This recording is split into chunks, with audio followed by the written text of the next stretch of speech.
Shutdown kasus pembunuhan Brigadir J mulai mendapat titik terang seiring penetapan Irjen Verdi Sambo sebagai tersangka. Berikut informasi selengkapnya.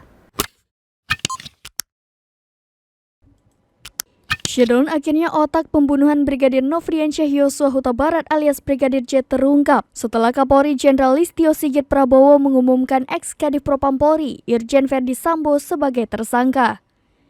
Diketahui Verdi Sambo merupakan orang yang memerintahkan Barada Richard Eliezer alias Baradae untuk menembak Brigadir J hingga tewas. Verdi Sambo juga yang membuat skenario seolah-olah Brigadir J tewas setelah terlibat baku tembak di rumah dinasnya, Kompleks Polri Duren 3 Jakarta Selatan pada 8 Juli 2022 lalu. Menggunakan senjata Brigadir J, Verdi Sambo menembak ke arah dinding rumah dinasnya untuk memuluskan skenarionya. Dalam kasus ini, tim khusus Kapolri pun menetapkan 3 tersangka lainnya, diantaranya Baradae selaku sopir istri Verdi Sambo, Brigadir Ricky Rizal atau Brigadir RR selaku ajudan istri Verdi Sambo, dan seorang asisten rumah tangga bernama Kuat alias KM. Peran Barada RE adalah melakukan penembakan terhadap korban. Kemudian RR dan KM berperan turut membantu dan menyaksikan penembakan Brigadir J. Baradae diketahui menembak Brigadir J dengan menggunakan pistol Glock 17 milik Brigadir RR. Baradae menembak Brigadir J setelah diperintah langsung oleh atasannya.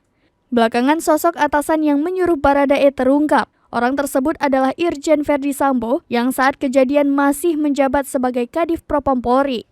Kuasa hukum Baradae Deoli Payumara mengungkapkan peristiwa penembakan terhadap Brigadir J begitu cepat bahkan hanya hitungan menit. Deoli Pa juga menyebut Baradae dalam posisi ketakutan saat menerima perintah menembak Brigadir J dari atasannya. Pasalnya, sebagai seorang prajurit Polri dan Korps Brimob, Baradae akan tunduk pada perintah atasan. Selain itu, Baradae kata Deoli Pa khawatir jika dirinya tak menjalankan perintah menembak Brigadir J, justru dirinya yang akan ditembak.